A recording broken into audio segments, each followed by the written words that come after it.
duhuye rero no munsi dusa n'abaraba ahitamwo yacu igeze mu mugambi twiyemeje uko itunga rusangi ibikorwa by'igihugu tubikora ku neza y'abenegihugu. Kugira ngo twese turazi ikintu dushingira ko bwa mbere demokrasi ni intwaro ishingiye ku benegihugu kandi iharanira abenegihugu. Vyose bitiho turiga bishingiye ngaho ku ntwaro iharanira abenegihugu. Rero iki kicigwa ibi by'ibiturire canke gusesagura itunga ry'igihugu kuri nyuruza si ibintu vyari bikwiye kwigwa ku bantu b'incabwenge. Abantu bazi yuko ari bo mboneza z'abandi benegihugu ntivyari bikwiye. Mugabo umuntu arashobora kwiyumvira ati none kubera iki ndetse tumaze imyaka n'imyaka tuvuga dusiguriranira muga vyarase kucamo. Kubera iki? Hariho umutima w'ubuntu watuvuyemo. Jewe nagumye ndavyiyumvira cyane nkavuga nti none tuzoshikaho umwenegihugu yumva yuko indongozi ari ziriko ziramutunganiriza ryari. Nico gituma dushaka kugwanya igiturire duhere ku muzi turabe neza tudaca hirya no hino. Hariho ibintu bimwe bimwe biboneka neza ko abantu tumeze nk'abataye ubuntu. Ubwa mbere iyo baguhaye ngo bungabunge ibintu vy'abenegihugu ubatunganirize wemeye kubera iki? Usanga abagiye gukora aribo bari mboneza ugasanga nibo babaye indyarya. Wavyemereye iki kubijamwo? Uburi umucangero mw'ijambo rimwe umva wahindutse abaye umucangero. Je naravye nsanga inkomoko ya vyose aho bihera n'ubu nama ndakigarukako n'ingene twebwe tubona ibijanye n'intwaro y'igihugu.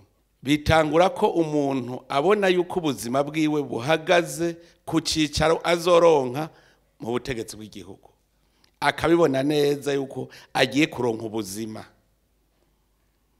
Aho kwiyumvira ko ushobora kuronka ubuzima nka kujya kuwundi mwene gihugu waje gukorera. Leta ni service public. Service public tuwe serviteur.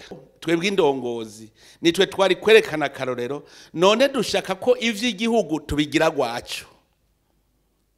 Dushaka kugira gwacu ivy'igihugu. Nta wundi abikorako ni jewe. Kandi ico kintu burya tutagihevye bizogenda gute kugira umuntu yumve yuko ari umuserviteur et non l'employé? Bizogenda gute? Kuko ico carase kwinjira. Ni mubanze mwikuremo ico kintu yuko ari mwe mwica mugakiza. Menya yuko bijya bintu n'ivy'umwene gihugu we wagiye kumuserva udashaka taha.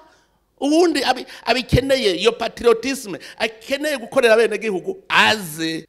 Iterambere ni iki? Umwene gihugu arakeneye yuko yimbura vyinshi. Harakwiye fertilizer, harakwiye yuko imbuto ziba zirobanuye. Aya mahera muri laboratoire ya izabu hari akantu kabuze tugure kajya kantu kugira ngo izabikore. Transparence nta handi iva, c'est la bonne organisation de l'État. Ibintu bigatonda ku rutonde. Umufonctionnaire de l'État muri ministère akavuga ati wowe ujejwe iki? Atagikoze cotation mbi. Mugabo tushaka kuba conseiller tous. Urumva ukorere muri anonyma. Non, il faut éviter l'anonymat. Nako no kukashirako. Éviter l'anonymat. Chaque fonctionnaire doit avoir une responsabilité pour être redevable. Ni wagikoze uragikora nyene niko bitegerezwa. Kuko tutondeshe neza igihugu ku buryo akajagari gahera. No, uri kurakora ikintu gifata kuri umu expert de l'État.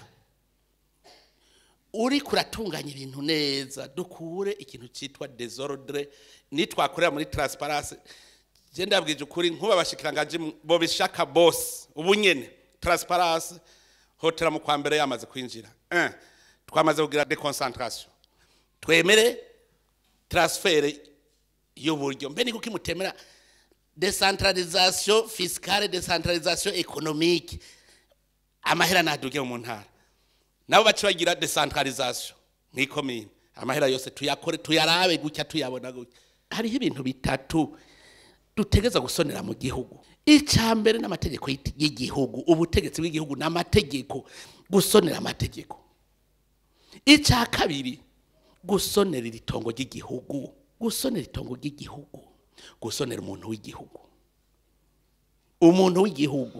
Erega byose ugiye kumurya igiturire ntumusonera gusonera umuntu w'igihugu gusonera itongo ry'igihugu aho mbavuze itunga rusange ryose ry'igihugu gusonera amategeko y'igihugu ico nico kintu abantu bumve ko hari ikizira itunga rusange ni kizira itunga ryose ry'igihugu ni kizira umuntu wese ngaha w'igihugu ni kizira kirazira kumuhohotera wintuze amategeko y'igihugu kuko amategeko y'igihugu baza kuyahonyanga igihugu cyose ubugisambuye ntikizosubira kubaho transparence c'est facile à faire très facile il suffit que kujya tuvuga ngo ama action mu ministère programme action décentralisation les services avec des actions à faire périodiques